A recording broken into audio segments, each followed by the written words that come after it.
Now Yes, it's sir. visible, sir. Yeah, okay, fine, fine.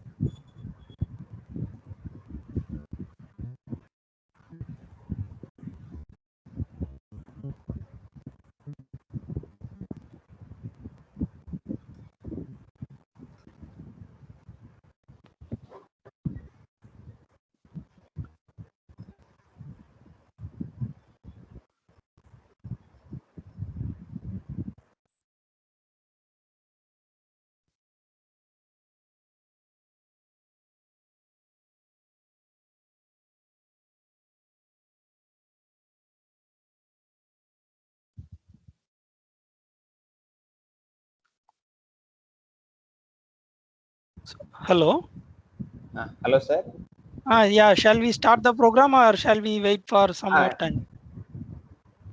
Maybe we wait 2 minutes, sir. 6:35 Oh, we will start the okay, session. okay, okay, fine.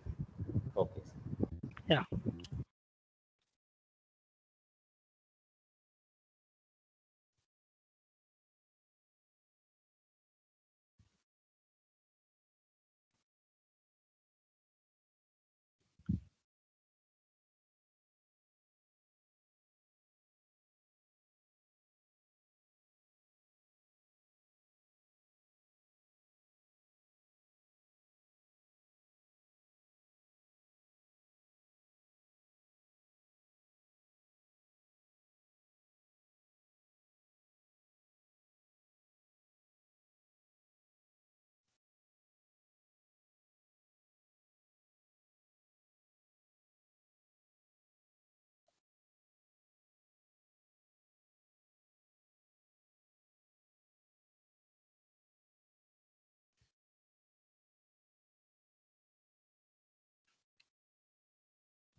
Hello, sir. Yes, yes. Sir, could you please start the meeting, sir? Okay, fine, fine. Okay, good evening, everyone. So, welcome you all to the final session from my side. So, let us start directly our discussion. So, we start with complex logarithm. So, maybe I can give you some brief overview about the complex logarithm, and I will move on. So, basically, we want to solve this equation e power w equal to z. So if you look at the function f of w equal to e power w, and if you try to see how it is mapped, you will be able to see that different points will be mapped onto a single point. For example, if you consider e power w naught is equal to some z naught, okay, then it is easy to see that e power w naught plus 2n pi I. If you look at this thing, if you will be able to see that this is also equal to e power w naught, e power 2n pi I will be equal to 1, therefore this is also equal to the same number z naught. So from this we understand that if some point w naught gets mapped onto a particular point z naught somewhere, okay, then not only this single point, there are infinitely many points, okay, like w naught minus 2 pi I, W naught minus 4 pi I, similarly W naught plus 2n pi 2 pi I. All these points, infinitely many points which are lying on this straight line, all these points will get mapped onto the single point Z naught. Okay, so this happens for every W naught, and e power W will never be equal to 0. For any value of W, e power W cannot be equal to 0. So these are the things. That means if you consider any complex number, for that, if we look at pre-images, there are infinitely many pre-images. So let me take a look at very simple example in the real valued case. So if I consider the function y equal to x square, it will be mapping the whole real axis into non-negative part of the real axis, because squaring will make everything greater than or equal to 0. If we want to find inverse function, what we will be able to see, always this point x will also go to x square, and y will also minus x will also go to the same number x square. When we discuss about inverse function, one can able to see that for each point there are two pre-images are there. So one can define the pre-image in any different manner. For example, I could define a function f1 of y, or f1 of yeah, I can define in this manner. f1 of y equal to simply square root of y. If I consider this one, this will be a inverse function. Okay, and some other person can define the inverse function f2 of y equal to minus square root of y. A different person will come and he can define the function in this manner. F inverse of y is equal to square root of y if y belongs to rational, minus square root of y if y belongs to Q complement.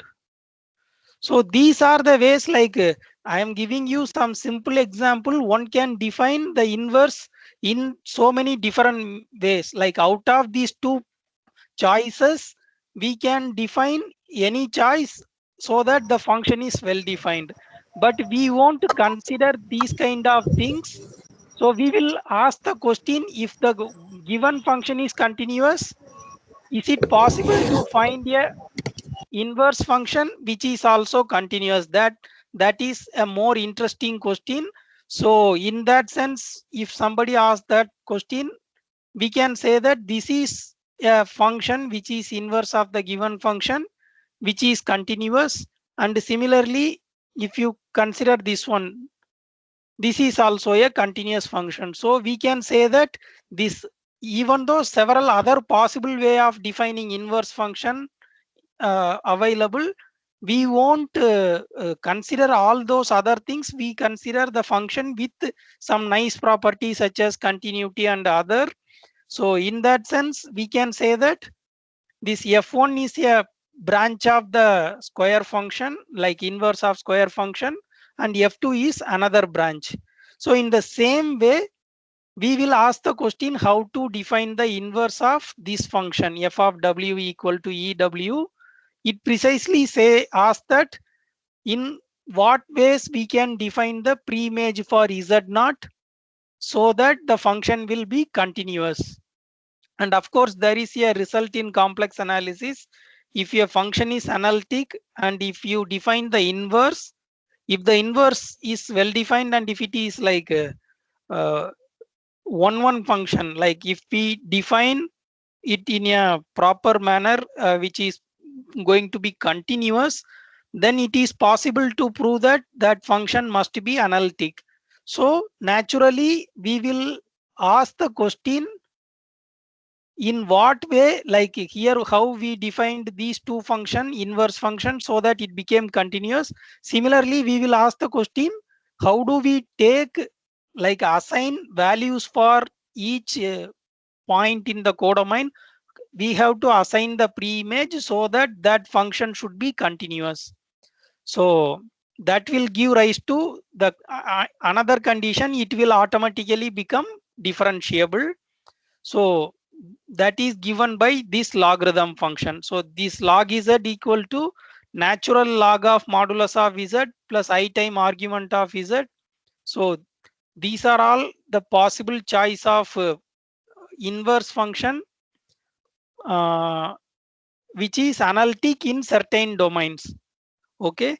So for convenience, I have used this notation alpha so that I can write where that argument will lie. Okay, that means, see, if you look at this thing, only the change happens in the imaginary part. If you look at the points, W0 plus 2n pi I, the real part of all these points is going to be same. Only imaginary part is varying. So whenever we define the inverse, we have to make restriction on the inverse so that the function is well defined. So we can do in this manner. And if I consider this one, this function will be analytic in the whole complex plane minus a half line which starts from origin and go up to infinity, which makes an angle alpha with the positive side of the real axis. Okay, so in particular, if I take alpha equal to minus pi, then I will be able to see that this minus pi less than, that is called as principal argument of z less than pi. So in that case, that argument is defined in that region. So here I have not included pi, because that at that line the function will not be continuous or differentiable, so I ignored that. So that is considered as the principal branch of the logarithm. There are several, like as we mentioned here, this is one branch, this is another branch.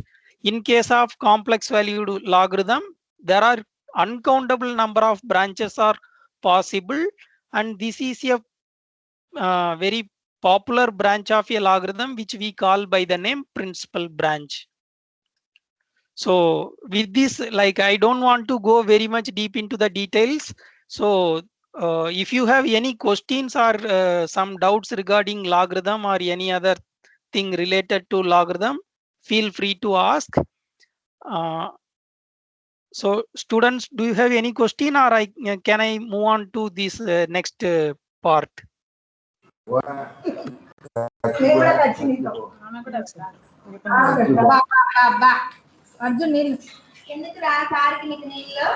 Okay. Some audience has, like, okay. So if you have any question, you can interrupt me. That's not a issue. So maybe I can go to the next thing. So how do we define some power of a complex number? Like if we have positive integer power or negative integer power, how we do in a real number system, we can do the same kind of thing in the complex number system also. Sir, please repeat one more. Complex logarithm. No, repeat means from the starting, or like you didn't understand sir, some principal logarithm.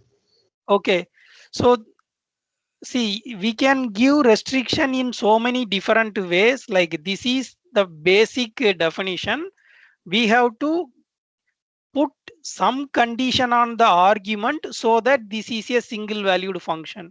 Because if you see this point W0 plus 2n pi I, all these points are getting mapped onto a single point. And if you look at the real part of this W0 plus 2n pi I, that is going to be same thing. If I write W0 equal to U0 plus I times V0, you will be able to see that this real part of this is going to be U0, only the imaginary part is changing. Okay, 2n pi plus V0. Okay, so all these points are getting mapped onto a single point Z0. So whenever I find what is the inverse of z naught?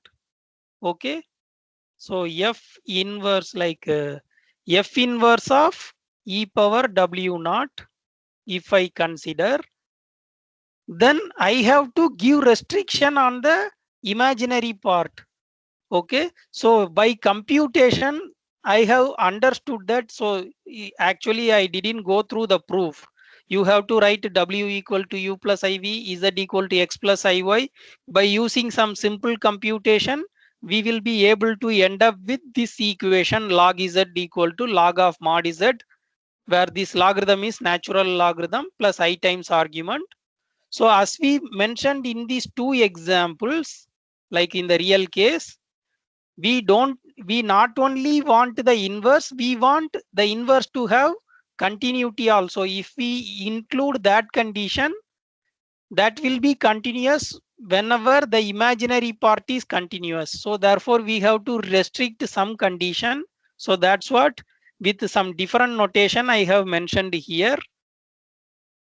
Okay, so in this way we can define different branches or different inverse function for exponential function in the complex plane. Okay, except origin. So here in particular, if I take alpha equal to minus pi, so alpha equal to minus pi, if I take argument, will be varying from minus pi to plus pi. Actually it will vary up to this pi, except 0 for every point this is defined. And we already know that this argument we call as principal argument. So when we studied argument, we gave a special name to argument which is lying between minus pi to plus pi as principal argument. Okay, so in the same way, in the logarithm also, when argument vary between minus pi and plus pi, in that case we will ignore that equal to plus pi, because in that line that will be nothing but the negative real axis. Okay, in the negative real axis we do not have continuity, because when you reach any point in the negative real axis from above, the argument will go to plus pi. When you reach the same point from below, the argument will go to minus pi. Therefore the principal branch of this argument is not continuous in the negative real axis. So therefore, if you consider the principal branch of the logarithm also, it is not continuous in the negative real axis, and it is not defined at the point z equal to 0. Therefore, the principal branch of logarithm is a continuous function in the whole complex plane minus the negative real axis, including the point 0. So the principal branch of logarithm is continuous in this region.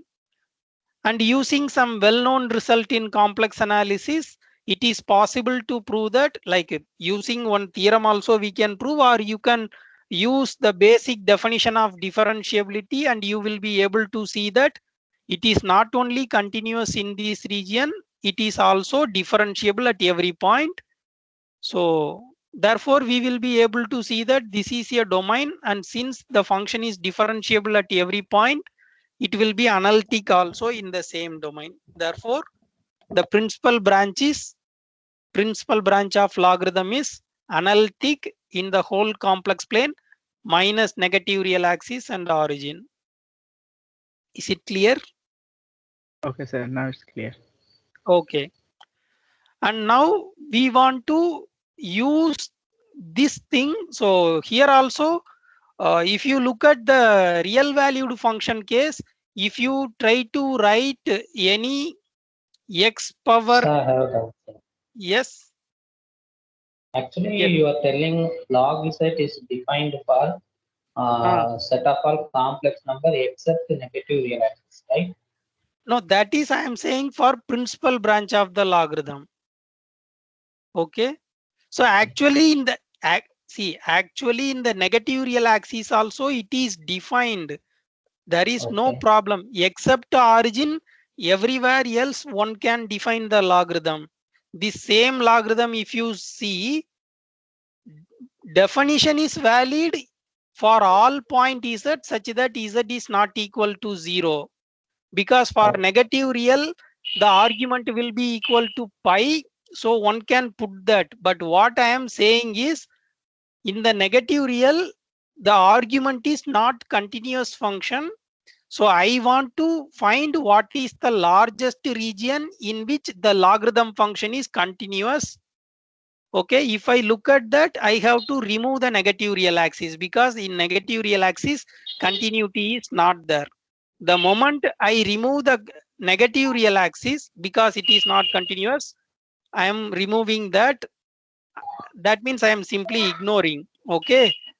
There is some other theorem, basic theorems in complex analysis, which guarantee that in the same domain, except negative real axis and origin, this function is complex differentiable also. You can verify that it satisfies the CR equation and partial derivatives are continuous.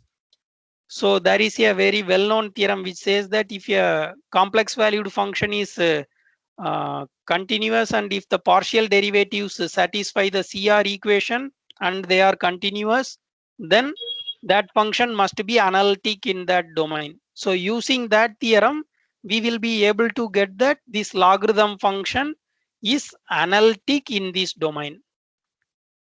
Okay, so if you consider analyticity in this domain, principal branch is analytic, but definition is possible except at z equal to 0, everywhere else we can define. Now somebody else, yeah. But in real analysis, we studied logarithmic function is defined only for positive values of x. No, actually in real analysis, what we do is we consider it as a real valued function. Okay, so therefore we have to restrict that, and we will be able to get that for non-negative real number, positive real numbers only.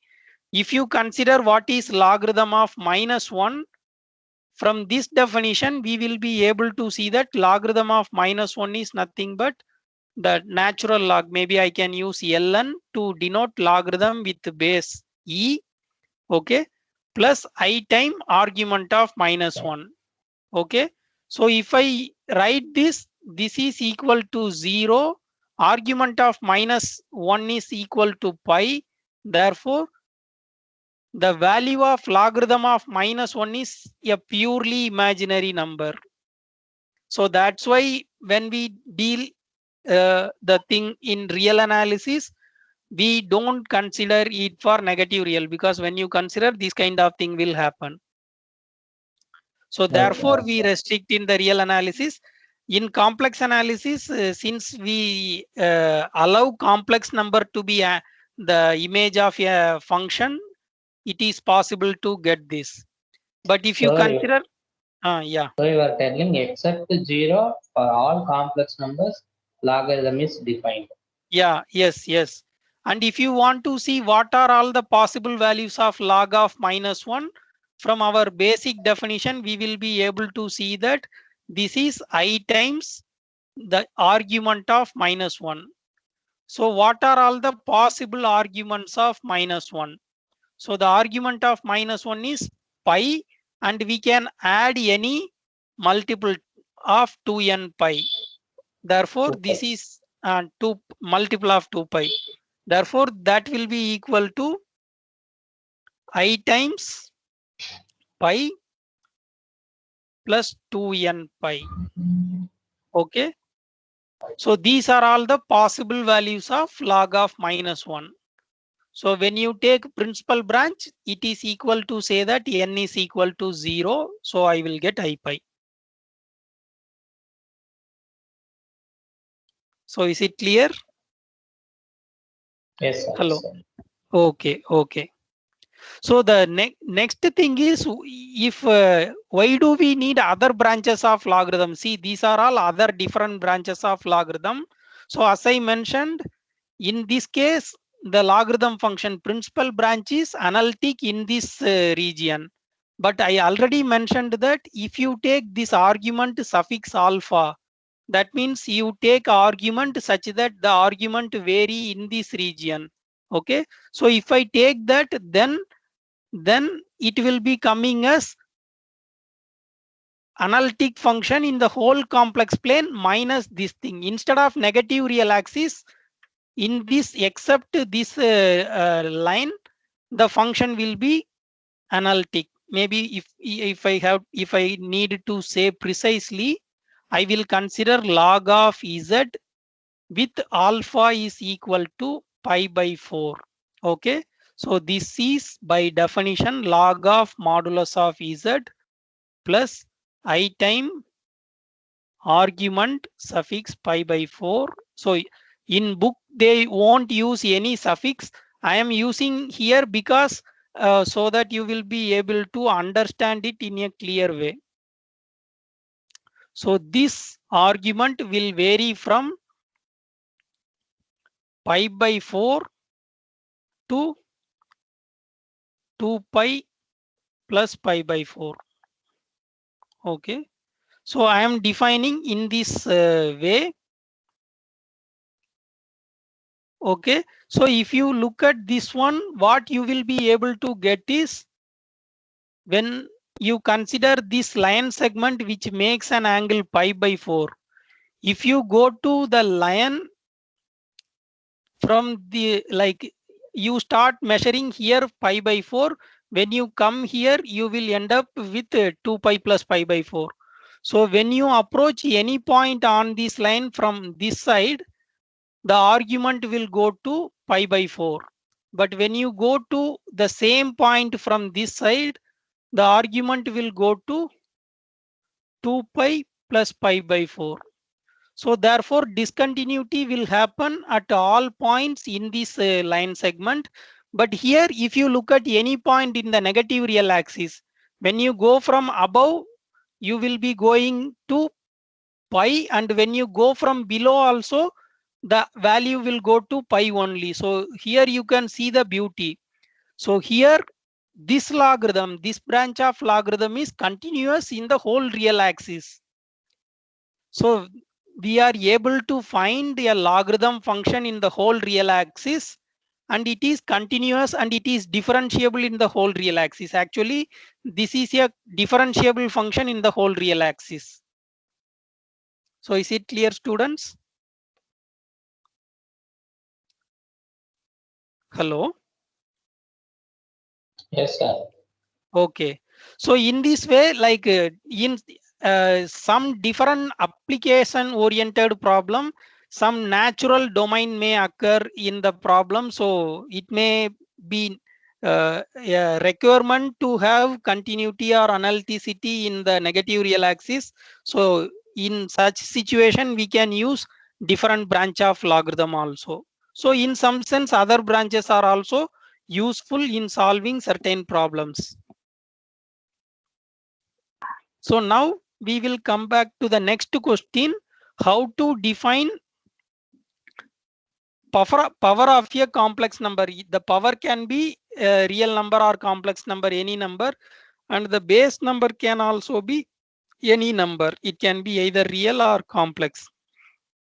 So from the property of logarithm, we will be able to generalize that, or this is a definition. Actually, we can prove this for real number. That means if you consider any x, and if you try to see what is x power alpha, it will be equal to e power alpha times natural logarithm of x. So basically, if you want to understand what is the like for some student it may look very trivial equation, but the meaning is different on both sides. So if you look at Rudin book, he will define how to define or calculate a real number power some real number, positive real. Okay, so there is a definition for logarithm, and we know that exponential function, both the things will match up. If you go through any definition, the quantity on the left hand side, right hand side will both will coincide. So we wanted to generalize this in this manner, so we define z power c in this manner so that it coincide with the result available in the real valued function case. So this But is a here x bar, here you have written x bar alpha equal to e bar alpha into log x. yes, yes. There x should be positive. Only the right hand side is defined. Yes, yes, that's what I am saying. See, I am not giving all the details because I assume that student understood those things. Okay. So in real case, for certain condition, under certain condition, this equation is valid and it is a result. You can prove that the left hand side is equal to right hand side. That's what I am saying. Okay. So Okay. when we relax that condition, instead of restricting that condition x to be positive real number and alpha to be like here alpha also, if you take in certain cases x equal to 0, alpha cannot be negative number. So all those conditions are there. How best we can extend this to the complex number setting? So in the complex number setting, whenever z is not equal to 0, so this is the only restriction. So in real case, we have condition on x, condition on alpha. So in the case of complex number system, we have this condition on z, it should not be a 0. In that case, z power any complex number can be defined in this manner. Essentially, the thing on the right hand side is meaningful quantity and it coincides with the that result available in the real valued like a real line case. So in this way one can define complex power of a logarithm. So for example, if you want to find square root of I or I power something, you can try to use this definition and you will be able to get the values. So there are some surprising things will happen. For example, if you consider this thing, it is as per definition e power minus 2i logarithm of I. But what is logarithm of I? We have to see all possible cases. So if you try to see all possible cases, you will be able to get that this is natural logarithm of modulus of I plus I times argument of I. So these are all the possible values of this number. And if you look at this, this is again equal to e power 2i. Natural log of modulus of I. Modulus of I is 1. Therefore, natural log of 1 is equal to 0. So it will be equal to I into argument of I. So argument of I is nothing but pi by 2 plus 2n pi. So if you expand this, you will be able to see that this is equal to e power minus 2i. Maybe I can multiply or like I can expand directly.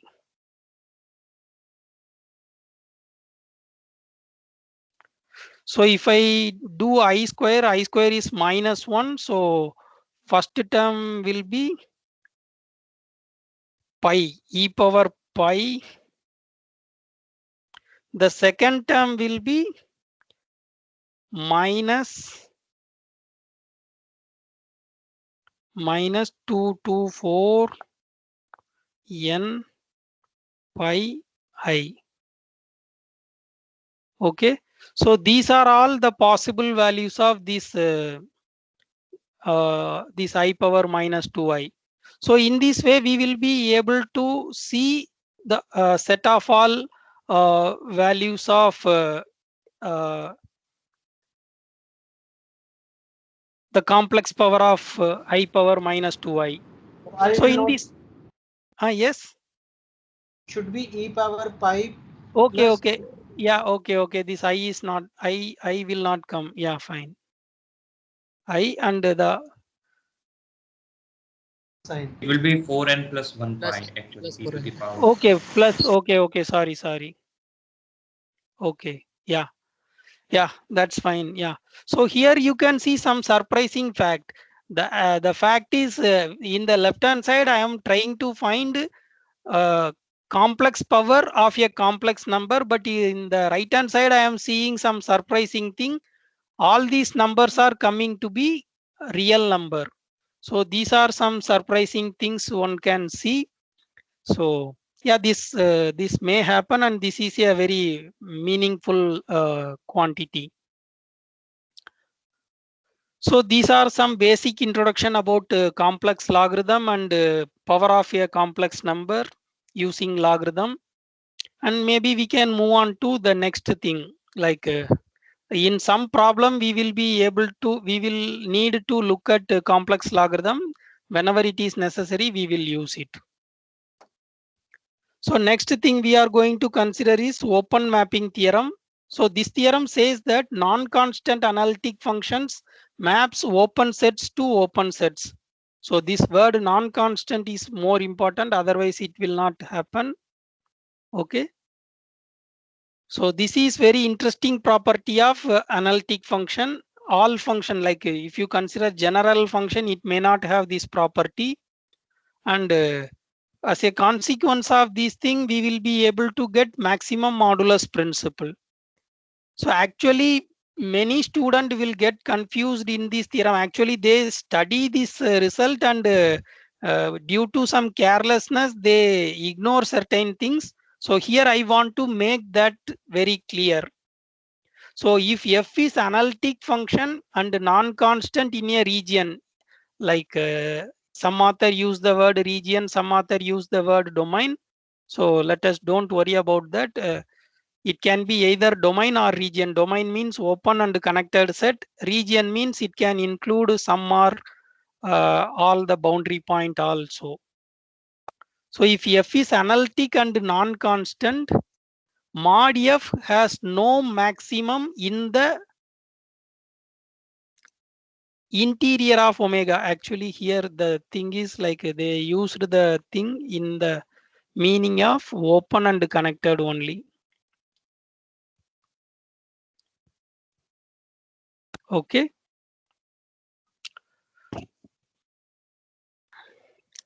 So mod f will not attain maximum in omega. That means inside the domain omega, mod f cannot have maximum value. So here only condition is analytic and non-constant. Remember, this says it cannot attain maximum. It does not say that maximum is attained on the boundary. Okay. So this is the way people make mistake. If you want to say maximum is attained only on the boundary, that theorem looks in this manner. F is continuous on a compact set E and analytic on the interior of E. Otherwise, one can write F is analytic on the domain omega and it is continuous on omega is a bounded domain, and it is continuous on omega closure. That is also a way of writing. Different author use. Yes. Here f of z is analytic and non-constant in a region omega. Okay, that means for conveying f of z is defined on the region omega, or somewhere this function is defined, but in the region omega only it is analytic and non-constant. No, sorry, I didn't understand what you are speaking about the second version. No, first f of z is analytic and not constant in a region omega. Then the absolute value has no maximum in omega. You can now. No. Actually, instead of region, like this is like some small confusion is there. Some author use the word region to include some boundary point also. I am like. No. My question is, f of z is a function whose domain is something. Okay, open and connected set. It is a domain. Okay. Yes. Inside that domain, I am taking one open and connected set. Okay. In that set, f of z is analytic and non-constant. Then this is true. Like that, you are telling our domain itself this omega. No, I am saying domain itself is this omega, open and connected set. In that set, the function is analytic and non-constant. Then mod f cannot be maximum, like maximum value cannot be attained in that domain, inside the domain, in the interior. By domain, I am saying it is open and connected set, so it has no boundary points. Okay, like in the set to omega, we are not considering boundary. It is a open set. Therefore, whenever I say mod f has no maximum in omega, it means that mod f cannot attain maximum at any interior point. The meaning of this statement is that one. Okay. Mod f cannot attain maximum at an interior point. Okay, so this says in the interior point, mod f cannot attain maximum. That's what it says. It says nothing about the maximum will attain on the boundary. So that is more important in this result.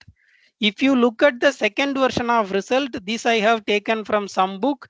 It can be rewritten in the following way also. If you want to use the same thing, f is analytic on bounded domain omega. Okay, omega, in this case the omega should be a bounded domain. Boundedness is more important, and continuous on omega closure. So whenever it is analytic in omega, it is continuous in omega. The difference between the previous and this statement is analyticity is expected in the interior, but in the boundary we expect only continuity. So this also some author used to write. Okay, so you should try to understand the whole concept. If you want to guarantee that the mod f attains maximum on the boundary, we must require continuity on the boundary, and the domain should be a bounded domain. These two conditions are necessary. Without these two conditions, we cannot, like as a theorem I am speaking, there are some exception, some function can be there for which maximum can attain on the boundary. But as a theorem, whenever you say a theorem, it should be true for every function, okay, satisfying the hypothesis.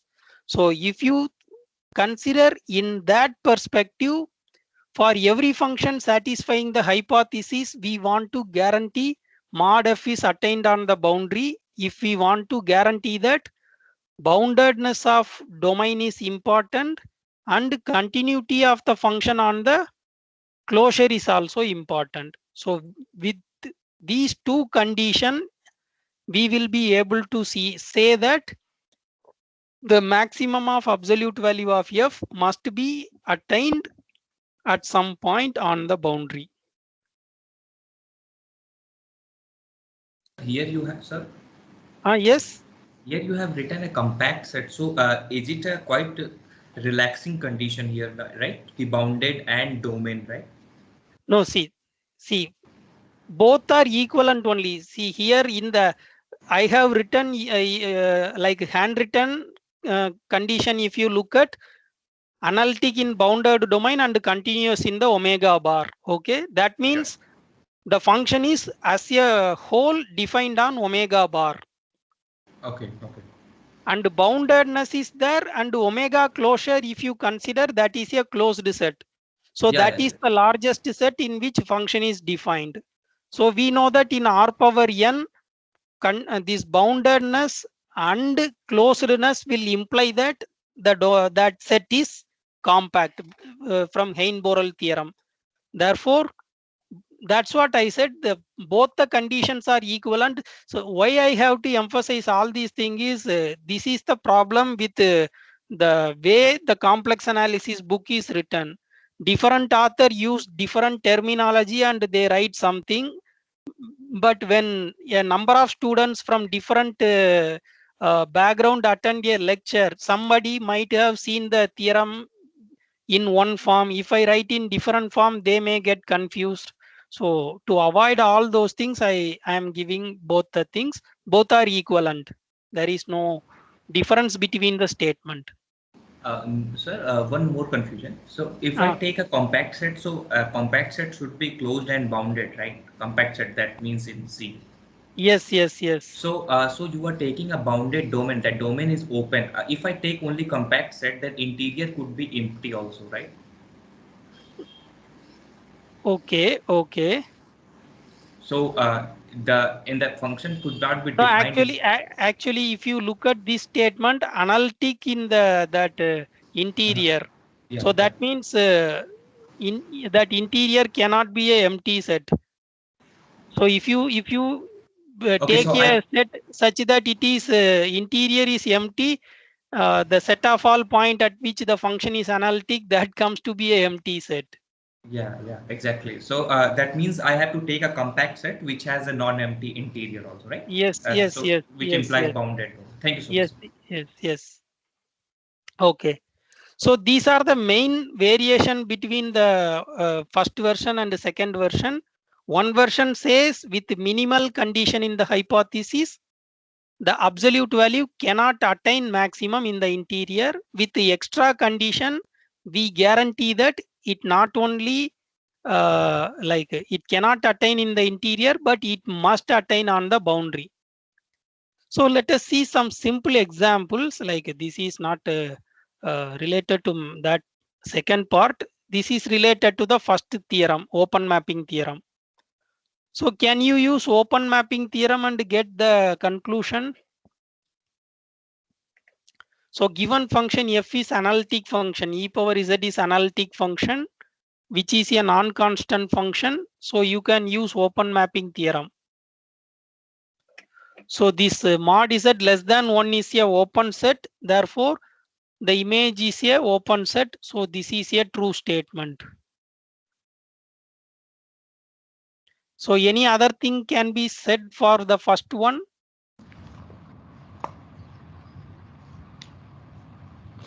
So there are some result like usually the authors won't write in the book. First, Yeah. first Actually, option itself, I didn't understand. So what is that one? F of? see, the image of closed unit disk is not a open set. Okay. So there are some result which the authors usually don't write explicitly, but it is like possible to prove. So there is a result in real analysis. Image of if a continuous function, if you take a continuous function, continuous image of a compact set is compact. That same result is true in the complex analysis setting also. If you take a continuous complex valued function, image of a compact set must be compact. It is possible to prove that. So from that, we will be able to get that this is a compact set. But we already know that this is a non-constant function and the image set is a non-trivial set, like it is a not a empty set, it is non-trivial set, non-empty set. So since it is closed, it cannot be open. So that's what they have mentioned, not an open set. Therefore, this is also true. And similarly, third option, mod z equal to 1. So that is the circle, that is a compact set. F is a continuous function. Continuous function continuous image of a compact set is compact. Therefore, this is compact. So from Hein-Borel theorem, we will be able to see that it is a closed set. So this is also true statement. And this is also very trivial, like this you will be able to see directly if you find the image of the positive natural numbers. That itself will form an unbounded set. Therefore, image of this set is unbounded. So this is also true statement. Okay. Yeah. Yes. Hello. Hello. You're audible. The statement is asking that everything of the following is false. Yes. So all are true, then No, see, execution value. maybe when I took the question, when I wrote the answer, I have written in that manner. So it doesn't matter. Like I have taken from some previous year question. So here it comes in this manner. Like maybe there may be printing mistake or something. But Okay, then okay. whatever we have seen here, the answers are all the answers are true. Yes. Okay. Okay, thank Yeah. you. Sir. Okay, fine. Okay, this question, let us discuss about the consequence of maximum modulus principle. So here, if you look at the statement, it will look very simple, but if you do not understand the two versions of maximum modulus principle, student may go wrong in this question. So f is a function which is defined on this set. This is a open set, and it is defined on the boundary also. Okay. So they said the function is defined in the disk as well as yes. So I think some audience is speaking over phone. Maybe they can mute. வரணும்ல வீட்ல உட்கார்ந்து என்ன எப்படி degree கொடுப்பாங்க? Gursami. Okay. Okay. I think yeah. Okay, fine.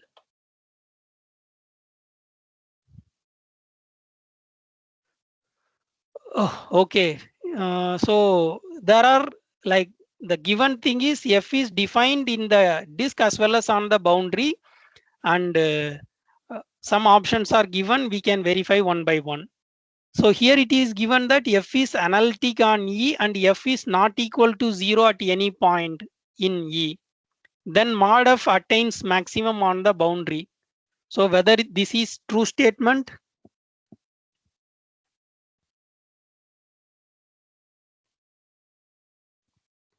Yes, true. Yes, true. It is true. No, sir, no. Yeah. So like I would say the answer is not true. So Because the continuity is not there on the boundary of E. Yeah. Okay. Yeah. Continuity is not there on the boundary of A, and the answer is not true. So this is a false statement. Can you give some example to show that it is false?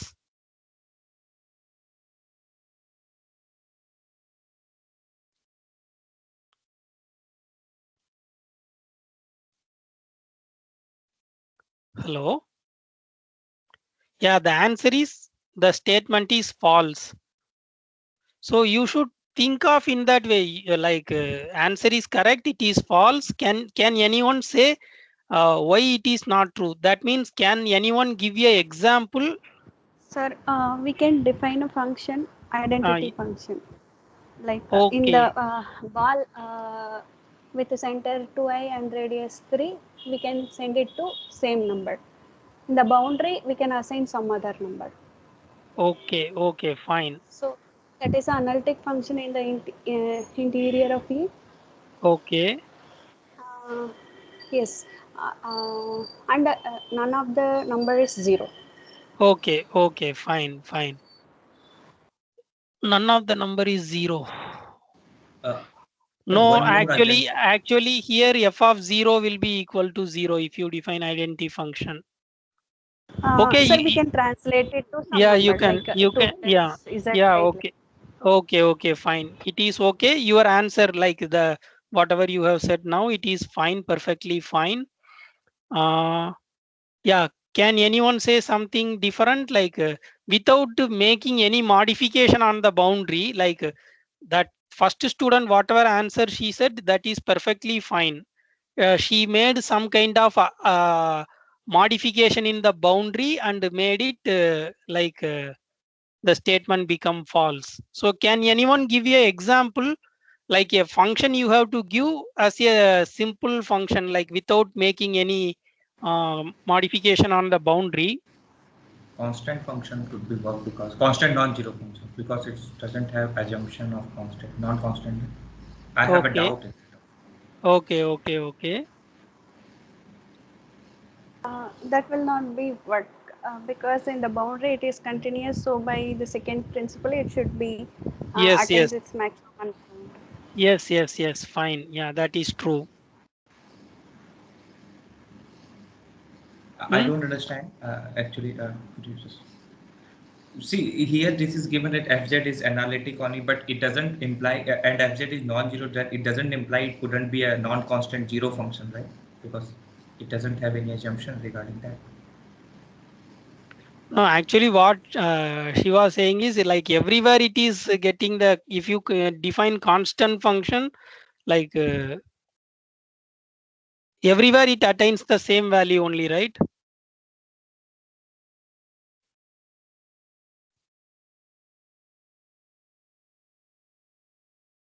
Here there is no violation.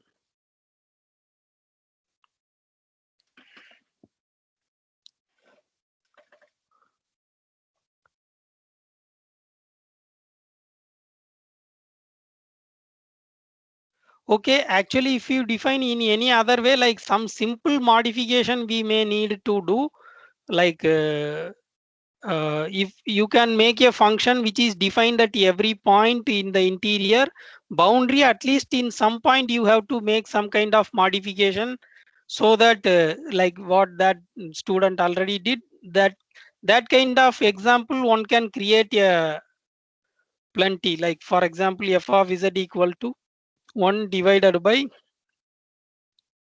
z minus 2i plus 3. So if you consider this function, what will happen is this function will be analytic in the interior. This is not equal to 0. Similarly, you can define several other function of this form, except at the point to 2i plus 3, I can define in this manner. When z is equal to 2i plus 3, I can define it to be some other number. Okay, at 2i plus 3, I can define the function to be some number. Maybe I can define it to be 1. So if I define in this manner, I am making difference at one point.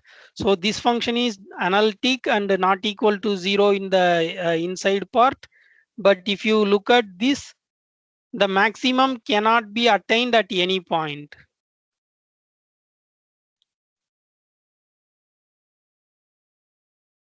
Because it will be unbounded. Like if you consider the absolute value of f, that will become unbounded.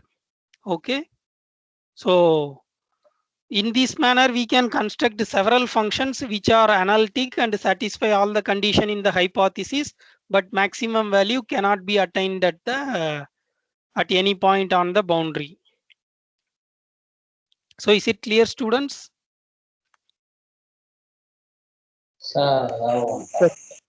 Yes. Actually, in real valued function, we can find the maximum value using second derivative test or first derivative test. In complex valued function also, whether the test will work or not, sir. No, actually, if you look at these kind of tests, you have to understand one thing.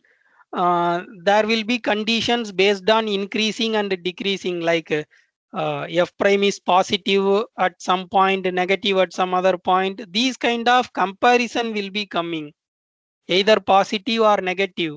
Okay, to guarantee it is local minimum or local maximum. The problem in complex analysis is the following: we cannot compare the numbers, complex numbers. When you take the derivative, it may become a complex number at some point. So in such kind of situation, like we do not have exactly that test, but you can answer this in a different way. In the sense, if you consider the function f, which is analytic, and if you consider the function modulus of f, we will speak about maximum minimum for mod f only, not for f. Okay. So whenever you consider mod f, and if the function is given precisely, then by using the definition of mod, you can convert this mod f in the appropriate form. That will be a real valued function. So for that real valued function, you can use the results you have studied in the real analysis course. For example, if I take f of z equal to z, or if I take z square, then I can be able to write f of z, modulus of f of z in an appropriate form. This z square is nothing but you can expand x plus iy. If you write and if you expand, you will be able to get the expression x square minus y square and so on. For that, you will be able to write mod of in terms of square root of the variables x and y. So that will become a real valued function. So you can consider as g of x comma y. So if a function is given in a domain, and if it is continuous on the boundary, if you need to calculate the maximum value at some point, this technique will be more helpful, and the maximum modulus principle will also help, because you don't need to worry about any point in the interior. Actually, if you consider this maximization minimization problem in two variable, it will become little bit complicated procedure. But what maximum modulus theorem guarantee is, if the function is continuous on the boundary and the analytic in the inside, the maximum modulus cannot attain in the interior. So what you can do is, you have to look at only the boundary points. For example, in this case, if I want to find where, maybe if I can take some non-trivial function, z square is very trivial. Now you can understand z square plus z minus 1. If I consider this function, this is somewhat complicated function. If you want to use the theorems available in two variable case, if you use that procedure, it will become little bit complicated. The solution will be complicated. But when you use maximum modulus principle, you don't need to worry about all the points. Otherwise, you have to consider all these points r e power I theta. So I am considering the function in the unit disk mod z less than or equal to 1. So if I want to find maximum modulus, I have to take r equal to 1 in that case. Okay. So when I take r equal to 1, the problem reduces drastically. That means I have only one variable theta. If you write in polar coordinates, you can use the theorem in real analysis to solve this problem. That is, this is a function in one variable theta. So directly by taking derivatives, you will be able to solve the problem. So is it clear? Okay, sir. Okay, fine. Finally, you are telling in complex analysis, we are not able to find maximum or minimum value for f of z. Only Yeah, for yes, for complex valued function, because any two complex number, if you see, they are not comparable. Like it is not a ordered field, so we cannot say this is less than the other thing. So for f, complex valued function f, we cannot say which one is smaller or bigger, we cannot say, but modulus of f we can speak. So whenever f is analytic in the interior, continuous on the boundary, we don't need to see what happens in the interior. Since continuity on the boundary is there, we can look at what happens on the boundary. That is enough to solve the problem. Okay, sir. Yeah. So let us see the next option. F is analytic in E union dou E. That means it is analytic in the whole disk as well as on the boundary. So here I want to recall one thing. So whenever we say analytic in the boundary, it means continuous also followed. Continuous on the boundary. Yeah, continuous in the boundary also will follow. And analytic in the closed disk imply that it is analytic in a bigger disk containing the closed unit disk. So at least in our case, that continuity is enough. Like as the student told, the continuity is very essential to us. So it is continuous on the boundary. So we can use the second version, and we can get that mod f attains maximum on the boundary. So this is a true statement. Let us look at the next condition. It is analytic in E, continuous in the closed disk. Then mod f attains maximum and minimum on the boundary. Whether this is a true statement? So if you want to solve this, you should know about the version of minimum modulus principle. So we have studied maximum modulus principle. Do we have an analog for minimum modulus? Whether it will come in the same way, minimum cannot attain on the interior, it will attain on the boundary. Can we say like that? So we can If f is a non-zero function. Yes, very good, very good.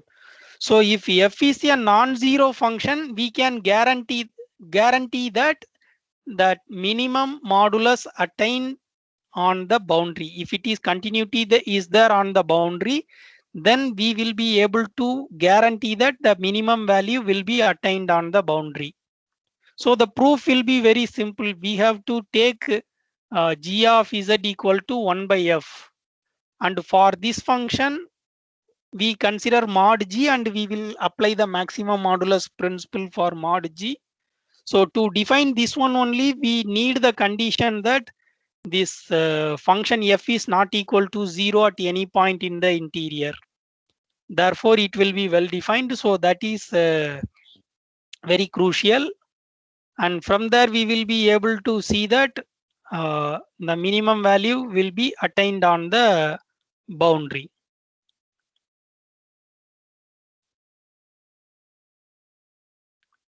Hello, students.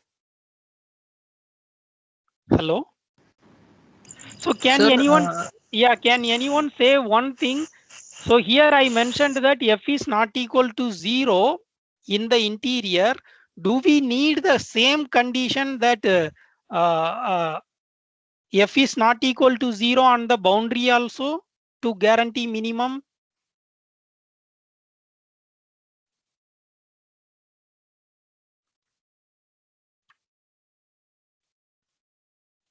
No. Okay, okay, very good. Can you justify? Your answer is correct. No, because we are applying maximum modulus theorem for 1 by f. Okay, okay. So that's why on inside that region only f of z not equals to 0 for some point for any z. No, In the see, boundary we don't there. no, that's what I'm asking. So usually some student will be getting confusion at this point. The reason is when I was emphasizing the second version of maximum modulus principle, I insisted that function should be continuous on the boundary so that that maximum will be guaranteed on the boundary. Okay. So here I am considering 1 by f. So the function g, if you consider, g is not like if f becomes 0 at some point on the boundary, because I didn't say that condition. I said that f is not equal to 0 only in the interior. Suppose f attains 0 at some point on the boundary, at a single point on the boundary, then g is not defined at that point, at that boundary point. So g is not continuous at that point. So whether that kind of situation will affect the conclusion? No, sir. No. Yes, the answer is correct. It will not affect. That's what I am asking. Can anyone give the justification? That is, we need to assume that f is not equal to 0 at interior point. That is enough to guarantee that mod f attains minimum on the boundary. Yes. Yeah. So can you give the justification?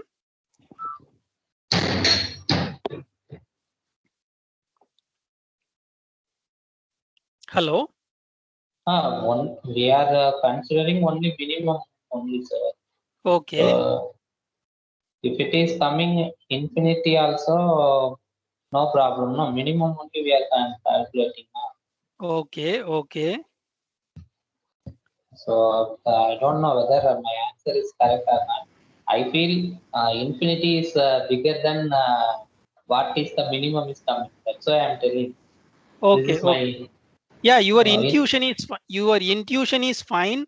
Like it is very close to the answer, but the proper way of answering, like that's my perspective. I feel that, see, this function f is analytic and continuous in the closed disk. Like in the closed disk, continuity is there. So f is continuous in a compact set.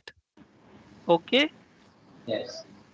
So continuous function on a compact set, if you consider, I already mentioned that mod of, if you consider, that is a real valued function defined on a compact set.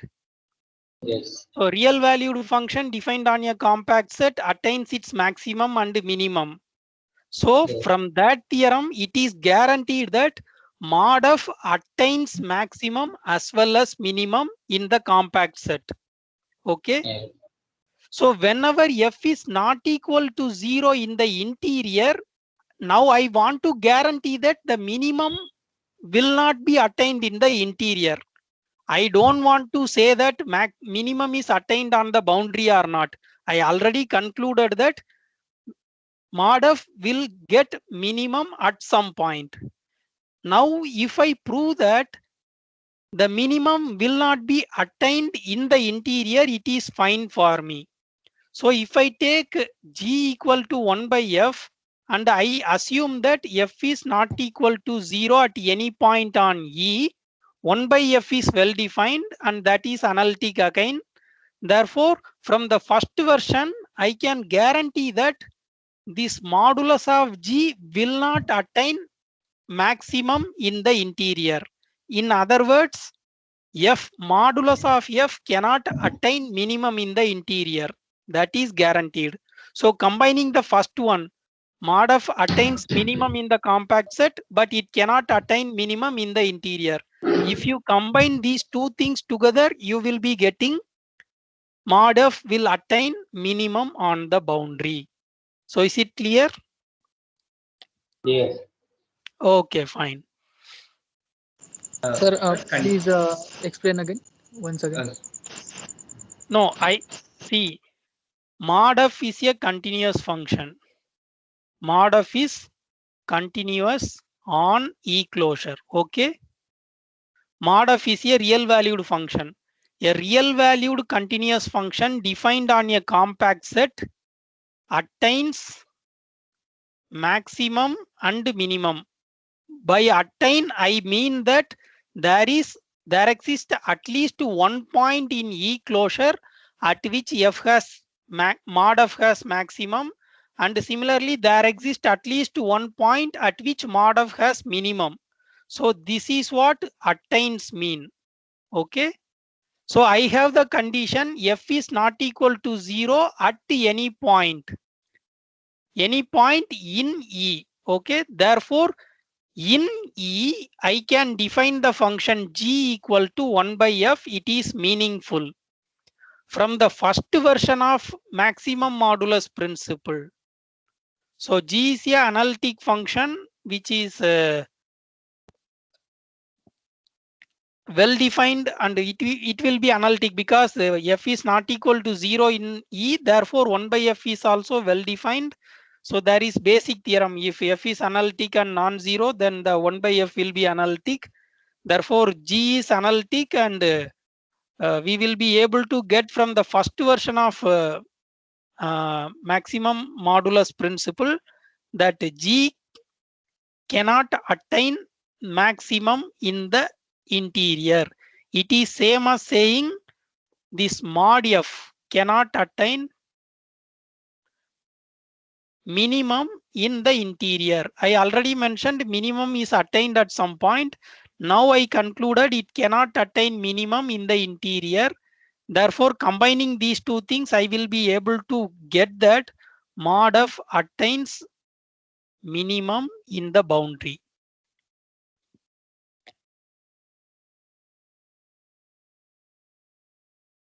So is it okay?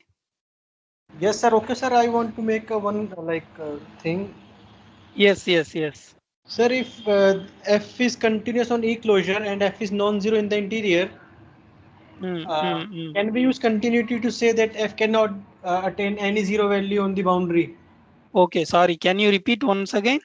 So suppose f is continuous on E closure, right? Okay. And f is non-zero in the interior of E. Yes, yes. So we can prove that f will not take any zero value on the boundary also by using the continuity of f. No, how can you say that? Suppose z is a point on the boundary such that fz is equal to 0. No, actually we cannot say that. For example, if I consider a very simple function f of z equal to 1 minus z. So I consider this function in the unit disk, open unit disk centered at 0. Oh yes, yes, yes. Okay, so that we cannot say. Yeah. Okay. Actually, I was thinking using the sequence criteria. If z is a boundary point, so there is a sequence which Okay, converges. okay. But yeah, it can converge from outside also. Yeah, it can like converge from inside also. The values are not necessarily 0, but it Yeah. can converge to 0. Yeah, yeah, yeah. Okay. So therefore, this itself is a very evident example. Okay, the function is not equal to 0 in the interior. Still, we are able to get that minimum is attained on the boundary. Okay, so this itself is a example for that conclusion. So, okay, so we shall move on to the next part. F is analytic in the closed disk and not equal to 0 in the closed disk. Then f mod f attains minimum on the boundary. So this is a true statement. That's what we were discussing. So we have some extra hypotheses also. Therefore, it will follow that it is a true statement. So this is very interesting question which they asked in the recent NBHM question, the recent one. So if you like here, I have mentioned the title application of maximum modulus principle. But if you look at this question, it may look somewhat different to you, like how to solve this problem.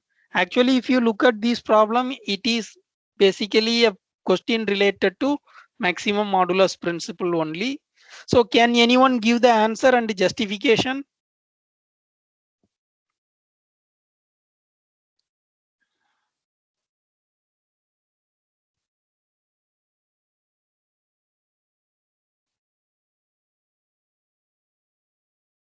Hello, students.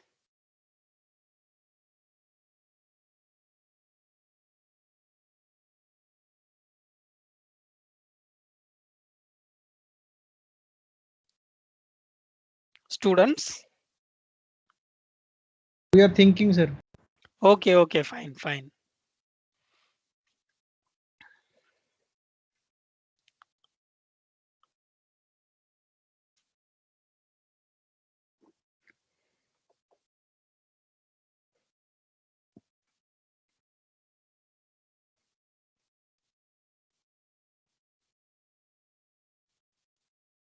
No, I have already given the hint. You have to solve this problem with the help of maximum modulus principle. Yes, sir. I think maximum will be attained at the Yes, so first option is correct option, sir. Correct Sorry, option. first option wrong option, sir. false, sir. Okay. False. Okay, can you justify it? Yes, sir. Okay, sir. Now f of z is the function defined like this, sir. Okay. So it is defined on the triangle. Vertices are A, B, C. Okay. Okay. Clearly, this function is analytic. This function is analytic. F of z is equal to mod z minus A, mod z minus B, mod z minus C is analytic. Am I right, sir? No, actually, this is a function defined in a triangle. Okay. Yeah. Actually, interior point is the centroid. Okay. No, actually, first step, the given function is not analytic in the triangle. So can Sir, anyone say given- the justification? It is not analytic.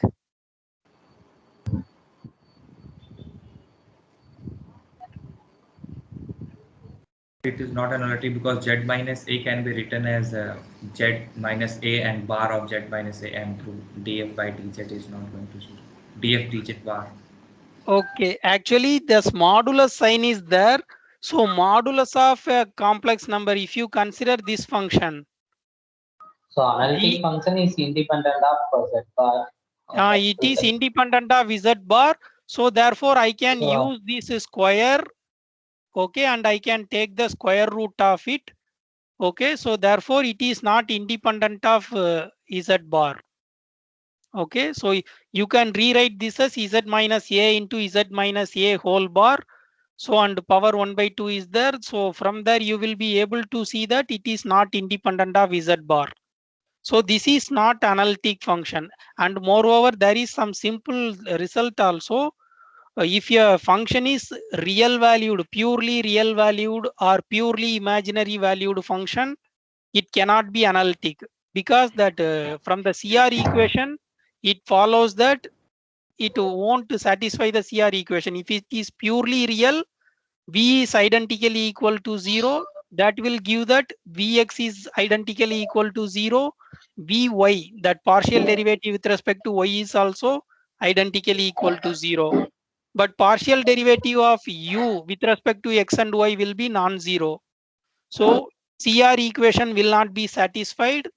So from there also one can say that this is not analytic function. So how then, why I am saying this is a continuous function. Okay. So the triangle, when we take triangle, that is compact set. Okay. So that image should be a compact set, bounded. Okay, very good. Very good. Answer is correct. Yeah, fine. So so f of z for any z less than or equal to m for some m, bounded. Okay, yeah, that option A is saying that the function is not bounded. No. That what option? See. So definitely centroid will lie inside a triangle. Okay. So that's why the madam what she said that argument here we can follow. Sir, no, we conclude that mod f is mod f is bounded. Here modulus here real part of z, everything is given. In fact, the given function is non-negative. Mod f equal to f. Principle, sir. No, actually, see, if you look at f alpha, this answer is coming in this way. So please understand this thing. M is the maximum value of f of z on the closed triangle. Okay. So that is the maximum value. Here they are saying that f of alpha is greater than or equal to m.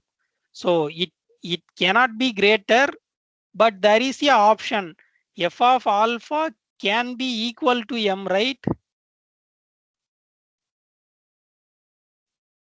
So yes, they have written greater than or equal to. If they write strictly greater than m, from that student's argument, it will follow that the statement is false. But they have given greater than or equal to. So equality may also happen. So what is the problem in that? There is no contradiction we got so far. Actually, T is a compact set. So, sir, the max through like continuity of the real valued function, the maximum and minimum exist on the boundary, and centroid belongs to. No. For general real valued function, who told that the maximum and minimum should attain on the boundary? There is no such result.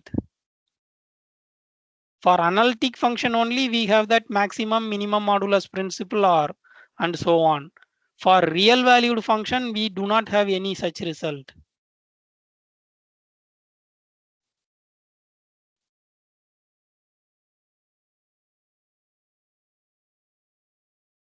For example, I can give you a simple function f of z equal to z bar or modulus of z square.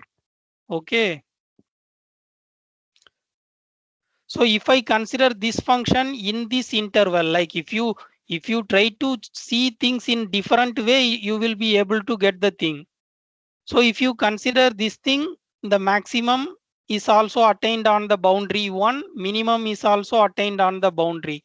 But if you change the domain, the situation will become totally different. If you take the unit disk, maximum will be attained on the boundary, minimum will be attained in the interior. So for real valued function, the situation can be different. And in general, we do not have a result for real valued function directly. So how can we use? So I have already given the hint. That's what. So when you try to solve many problems, then only you will be able to get the idea. So basically, if you look at this problem, first thing you should understand is this is a complex a question which is related to complex analysis, and they are asking about maximum value. So is it possible to connect this question with some analytic function? That should arise in your mind. Can I associate a function which is analytic and that is somehow related to the given function? Z minus B, Z minus C. Very good, very good. Yeah. So this is the first thing should come to your mind. So I define a function g of z which is equal to z minus a, z minus b into z minus c. So it is easy to prove that this is a analytic function. Yeah, very good. Next you can proceed. Yeah. And now the That will become real part of Z. No, not real part. Actually, this is, if you consider modulus of g, that is what f. Now the question is, g is a analytic function. It is not only analytic in the triangle, it is analytic everywhere in the complex plane. Okay. So in particular, it is analytic in the closed triangle also. It is continuous on the boundary. Everything comes. And modulus of g is, that's what f is. So since it is analytic in the interior, continuous on the boundary,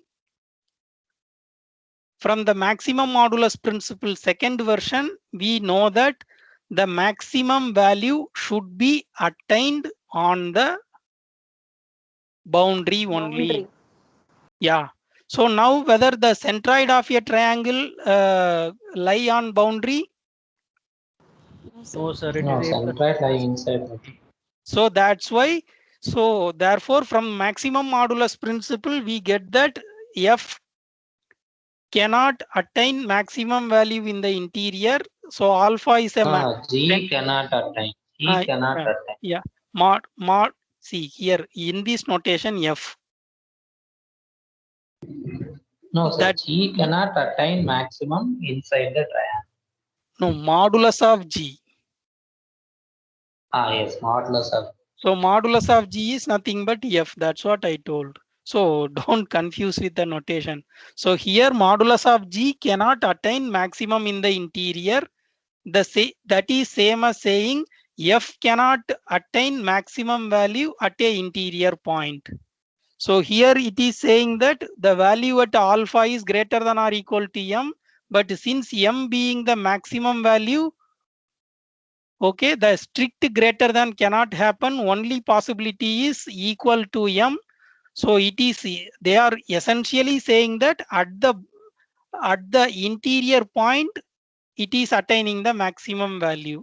So this is not possible from the maximum modulus principle.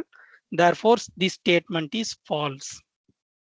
So this is how you have to look at the problem. The next part is also similar. Once you understand this idea, this orthocenter, that will also lie in the interior of the triangle. So from there, it will be possible to see that here also the given statement is false. Okay. Students, because here also the orthocenter will lie in the interior. So here also from maximum modulus principle, this cannot be possible. Therefore, we are done with this. So both the statements are false. Sir, whether always orthocenter lie inside the triangle. Yeah, that's what. See, if you consider intersection of the altitudes, so altitudes means what? Altitude means joining the vertex to perpendicular line Yes, from the opposite side. yes, yes, yes. Okay, so from there, can you guarantee that intersection of two such lines will lie inside? Because there is a theorem. If you find two of these altitudes like passing No, through sir. the center, If you consider a right hmm, angle triangle hmm, where the orthocenter lies, sir. hmm, yeah, From the right angle triangle, the hmm, base one will be there. okay, Perpendicular line one will be there. That okay, perpendicular line will be the altitude. okay, okay, Okay, so in that altitude only orthocenter will lie. okay, okay. 1 minute. So altitude orthocenter may lie on the boundary also, na? Okay, 1 minute. Suppose we consider the triangle as obtuse angle, one angle is obtuse angle. No, no, no. Then No. Actually, here these 1 minute, 1 minute. So here the thing is like if I consider this one, yeah, actually they have to consider this thing. They mentioned only these non-collinear points. Whether there is anything about, I think there is. So non-collinear means right angle is not possible. No, right angle is possible. Right possible. angle is possible. This non-collinearity condition will guarantee that it forms a triangle. It forms a triangle. That's it. So in case of in case of right angled triangle, the orthocenter Sir. can be yes. Sir, if we want a right angle triangle, then two of the vertex must be lie in the same line, right? Yes. But here the condition is these three cannot lie in the same line. Right. Okay. No, actually in that, then actually what they have to give is like, so there is some small issue is coming here. That means if they include the condition that it should not be right angled triangle, then the answer is like B option is correct. B option will be false. If you ignore, like if you consider all possible triangles for this right angled triangle, the equality can happen. But see, maybe I can think in this perspective. So whenever it is given, when you write that as a statement, it should be true for every triangle, right? Like whenever it is true for every such triangle, then we can say that that result is true. If it happens partially for something, partially in the other way, we cannot say the statement is true. Yes, sir. Correct. So if you look at in that perspective, so for right angled triangle, as the student pointed out, yeah, it is a very good argument. As the student pointed out, for the right angled triangle, the orthocenter becomes the corner and which eventually lie on the boundary. But in general, if you consider Saying it will lie on the boundary. Okay, it's lie on the boundary. it lie on the boundary, therefore f at alpha will be equal to m. That is possible. We can define a function. Okay, we can choose A, B, and C in such a way that f of alpha is equal to m. Okay, that can be possible. But here the thing is, you think of whenever you write this statement is true, it should be true for all functions of this form. Okay, but there are some triangle for which that equality holds, but there are infinitely many other triangles for which the result is not true. So in general, whether this result is true throughout or not, if you look in that perspective, this is not going to be equal to true. Hello? Okay, that's why false. And that due to that reason, this is false. So if you write true, it means that for everything, this is equal. That is not possible. Therefore, For right angle triangle, this is true. For other triangles, it is other false. triangle, it is false. Therefore, in general, for all triangle, this result is not true. Therefore, this statement is false. Now, this happens everywhere, right? For example, if you consider the previous example also, here I told something. Okay. So that kind of thing, like for some particular choice, the things may happen to be true, but as a whole, whether the statement is true or not, that will determine the conclusion. So in general, this is false statement. So here is another question on maximum modulus principle. So here they have given a function, and if you look at for modulus of z greater than or equal to 2, that means outside the disk of radius 2, they are defining 1 by mod f. So if you consider 1 by f, since f is not becoming 0 in the given domain, in the outer part of the disk, it is not becoming 0. Therefore, 1 by f is meaningful, and 1 by f is analytic in this in this domain. Okay, in the exterior, 1 by f is analytic and it is well defined. Therefore, we can use the maximum modulus principle. From the maximum modulus principle, what we can say is, and one more thing, the continuity is also there on the boundary. So this function is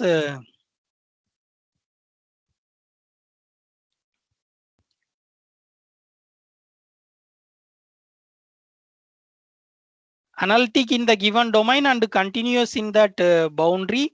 But here some more small problem is there. Actually, this is a here boundary means which part you are meaning, sir?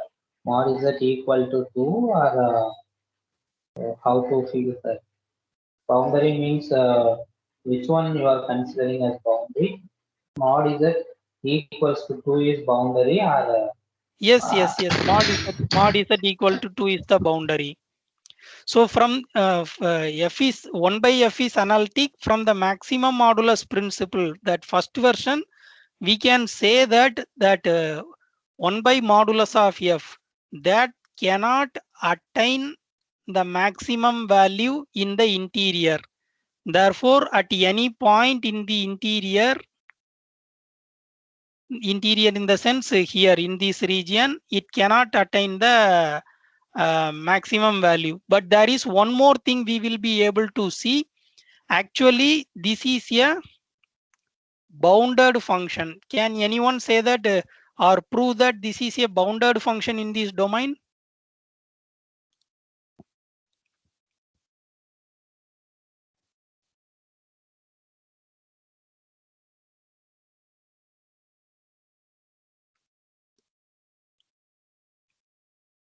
So can anyone say that what is this one? That's what you have to think of. Limit z tends to infinity f of z.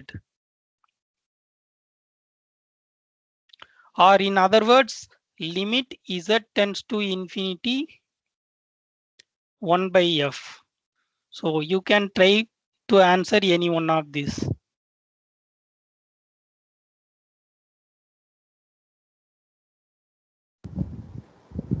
For first limit is yeah.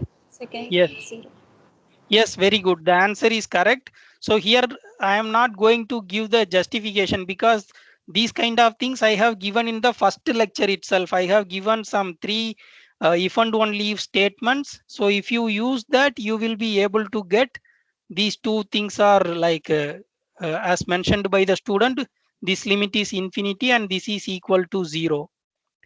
So using these 2 things, we can prove that this S is a bounded set.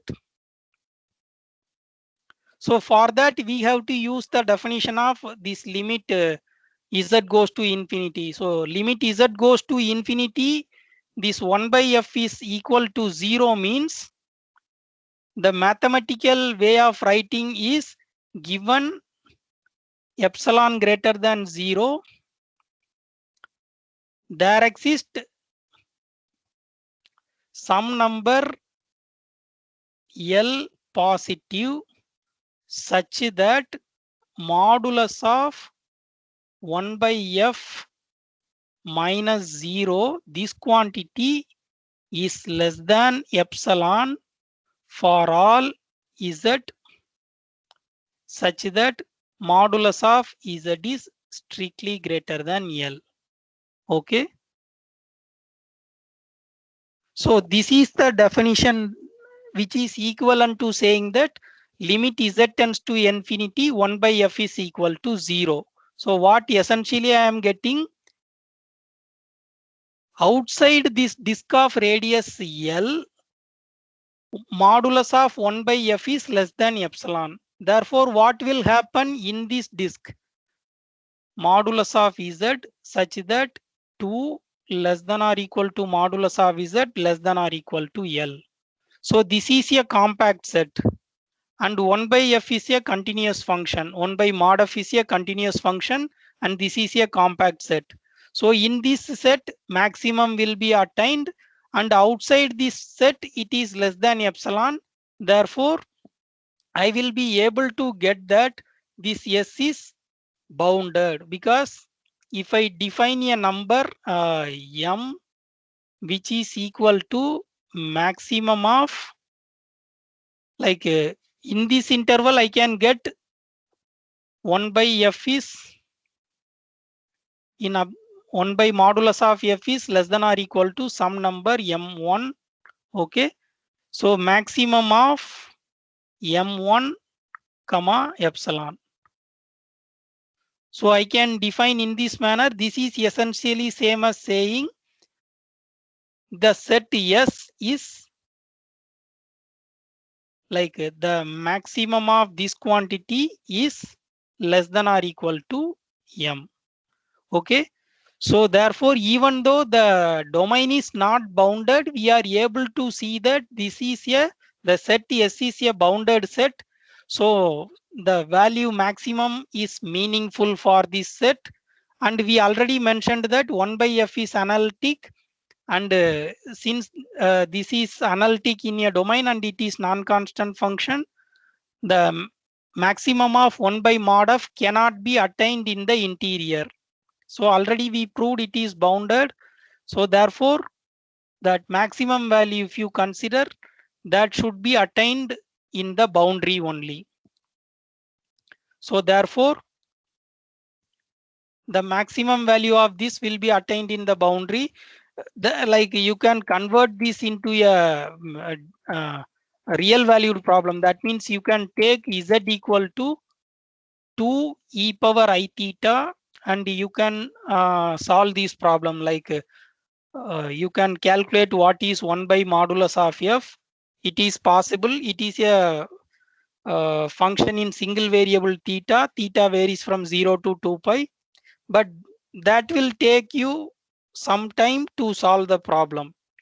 But if you think the problem in some geometric perspective, so what is modulus of f?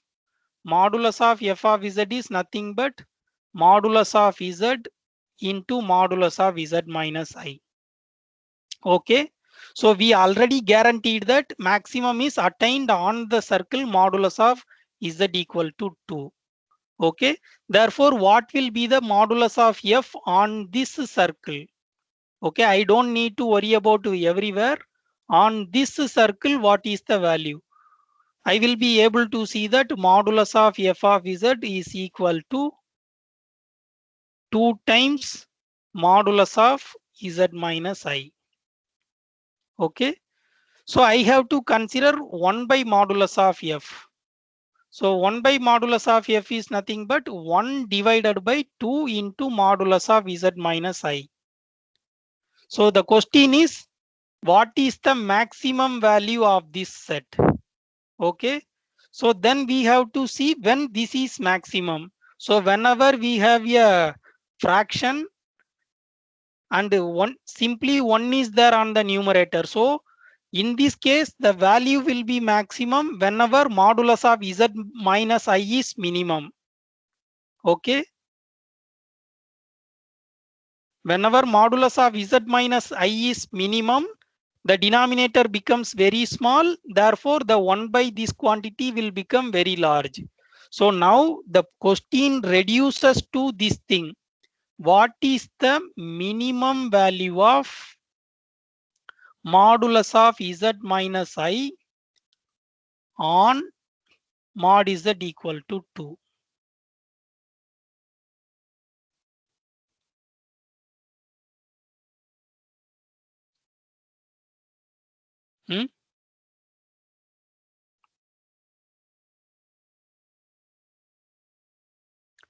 So it is essentially mod z equal to 2 means it is 2 e power I theta.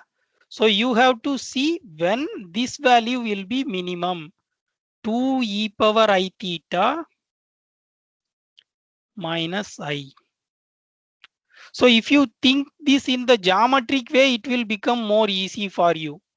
So consider this is I, okay, because we are considering I here, and mod z equal to 2. Mod z equal to 2 means it will pass through the point 2i.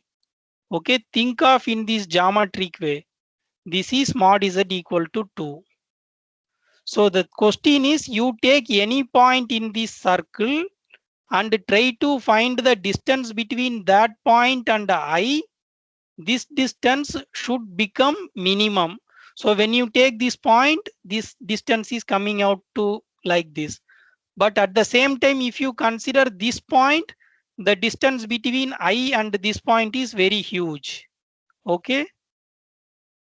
So this is the hint. If you think of in the geometric way, you will be able to see the answer without any problem. When the value will be minimum? At what point? Equal to 2y. Yes, very good. So because this, whenever it lies in the same line, this becomes very small. Therefore, at z equal to 2i, this will become very small. Therefore, minimum value is attained at 2i. Okay, therefore, the minimum value of this is equal to 1 divided by 2. If I take z equal to 2i, 2i minus I is I. Modulus of I is nothing but 1. Therefore, the minimum value is 1 by 2. It is attained at the point z equal to 2i. So this is how, see, this is a just overview I am giving to you. Like whenever a problem is given, when you write a descriptive thing, the story is different. You have to write each and every step. If you consider the exams such as CSIR or GATE or any other exam, it expects you to solve the problem in a creative way, because they expect that whenever the student become a research scholar, if he is facing a research problem, nobody knows how the solution will come, how to solve it, nobody knows. The student should be able to think in a creative way, combining all the knowledge he or she has, and he or she should be able to solve the problem. So these kind of problems are designed in such a way that you don't stick on to a single method or simple procedure. You have to use all possible ideas you have studied so far and come up with the answer. So I think this will be quite basic overview I have given. So if you want to listen little bit more, I can go some more time. Otherwise, like we can end up here itself. If you have any doubts or any queries, you can ask.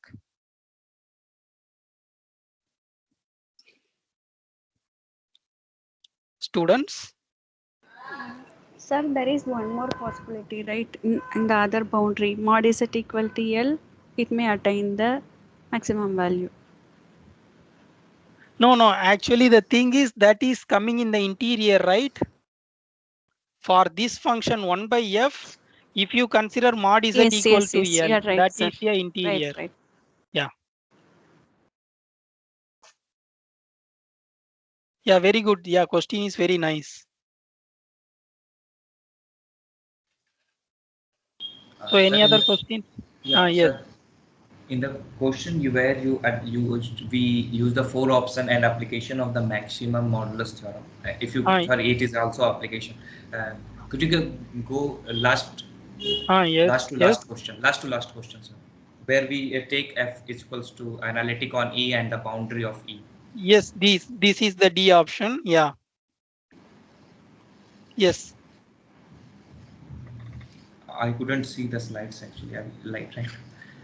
Oh, okay. Yeah. Is it? Sir, in the option A, sir, that I have a doubt. It was like since it is not a it doesn't given a constant, so I can you told me that if I take a constant function, so then I will does not uh, upset anything, right? Here I will not be like, because it has given that fz is analytic on E and fz is non-zero. Yes. So if I Yes. take it, Yes. so if I take a constant function, like constant value in the interior and the constant Yes. value on the exterior, so Yes.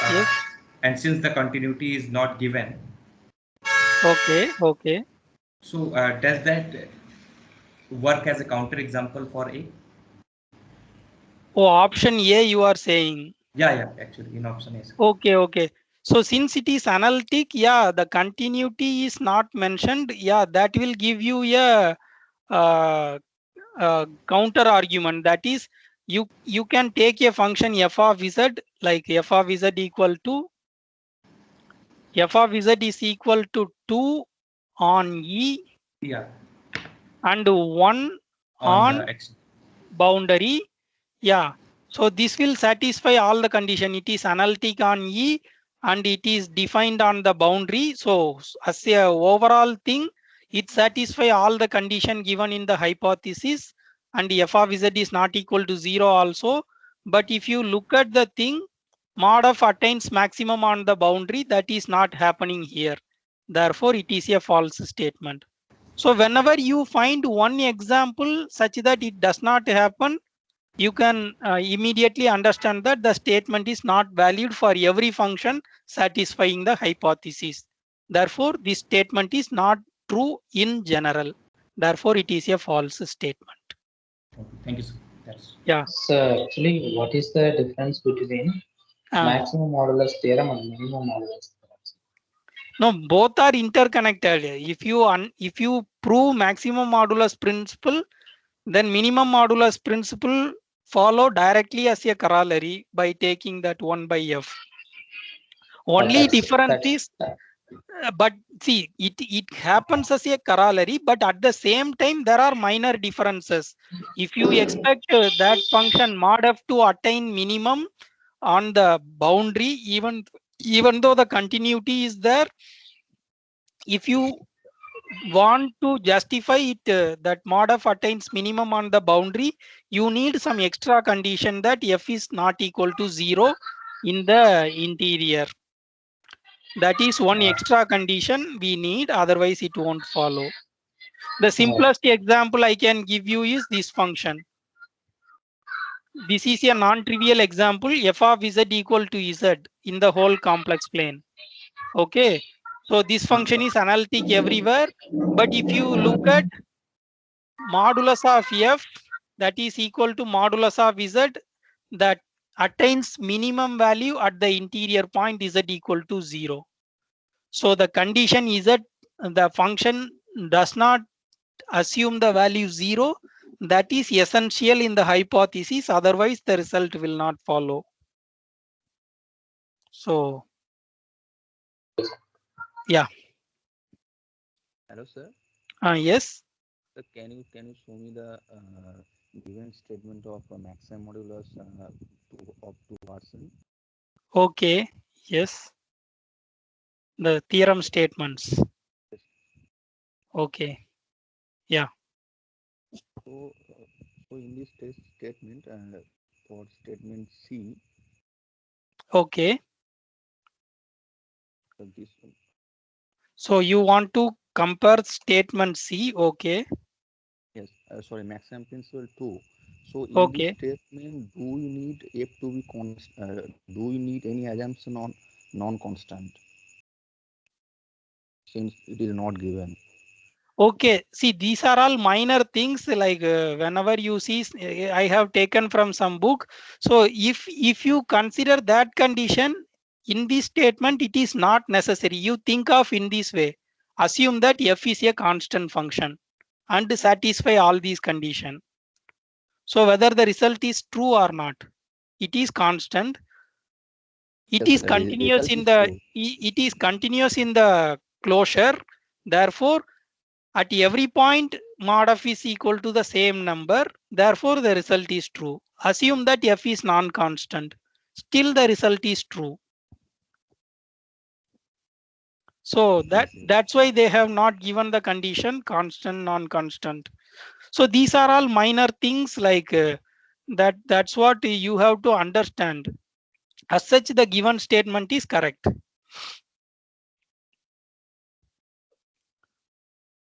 Whenever that continuity is there on the boundary, you don't need to worry about constant or non-constant. In both the cases, maximum will be attained on the boundary. See, here I am not saying it cannot attain in the interior.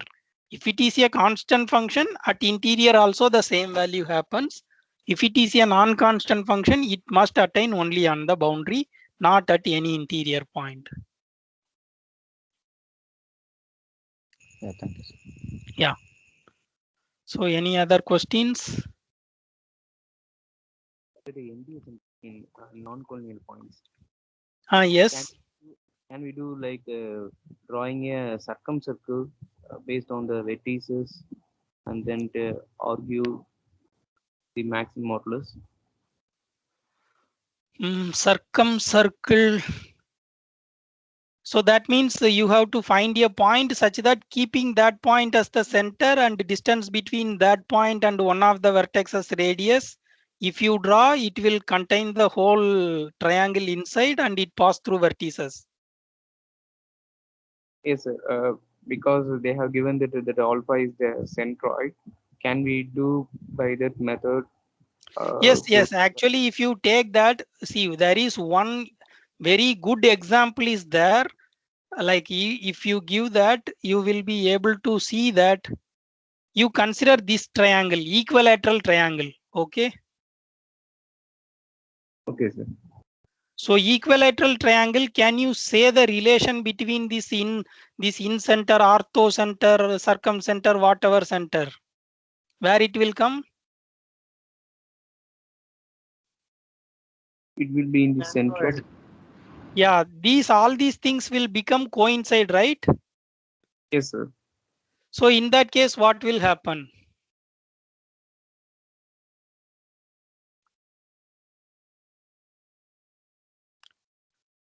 The statement will become false, right? It Yes, cannot sir. it cannot be true. So therefore, this statement, even if you replace this ortho center or centroid by that one, the statement is still going to be false because of this one example. Okay, sir. Okay. Yeah, very good. Yeah, any other questions?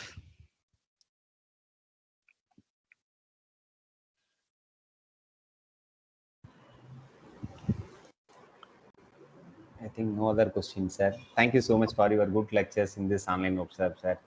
Okay. Thank you so much for everyone. Yeah, thank you organizer for this wonderful invitation as well as arrangements. Okay, sir. Definitely your approach to solving problems easily can be very helpful in motivating us to think in a better way. So on behalf of Department of Mathematics, Mefcos Lang Engineering College, we look forward to your guidance and supports in the years to come. Thank you, sir. Yeah, thank you so much, and I thank all the organizers and the student participants. Yeah, hope you have learned some new things. if you have any questions after this, like after completion of this lecture also, you can feel free to contact me. Yeah. Okay, sir. Thank you, sir. Yeah, thank you so much. Thank you, everyone. Yeah. Thank you, sir. Thank you so much. Okay. See Yeah, you. fine. Yeah.